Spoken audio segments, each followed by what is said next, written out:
Arestado ang isang construction worker sa Rodriguez Rizal dahil sa pangahalay umano sa minor de edad na apo ng kanyang live-in partner.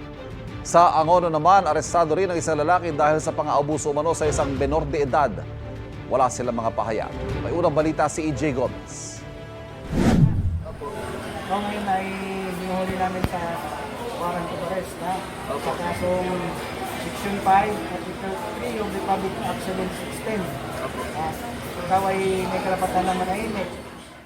Sa bisa ng arrest warrant, inaresto ng Angono Police ang 57 anyos na lalaking ito dahil sa pang-aabuso umano sa isang dalagita.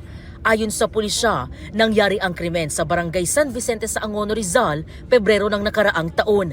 Naglalaro raw noon ang 17 anyos na biktima kasama ang mga kaibigan ng bigla siyang nilapitan ng akusado. Tinakot niya itong biktima na 17 years old habang naglaro ng skateboard at sa pilitang isinama sa kanyang bahay. At doon nangyari yung pang-aabuso. Dahil sa takot ng biktima ay nai-report lamang ng March 2024, so umabot pa ng isang buwan. Sinubukan ng GMA Integrated News na kunan ng pahayag ang akusado na nakapiit sa Angono Municipal Police Station pero tumanggi siyang humarap sa media. Sa Rodriguez, nasa kote naman ng mga pulis ang 55 anyos na construction worker sa kanyang bahay sa Barangay San Jose nitong Martes.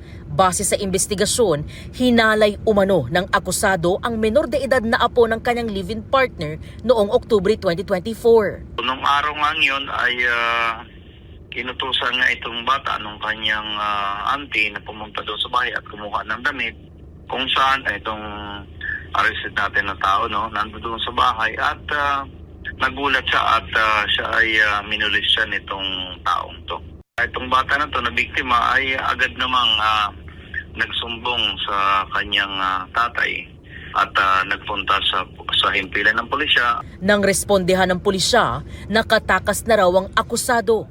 Nitong May 8, lumabas ang warrant of arrest laban sa lalaki.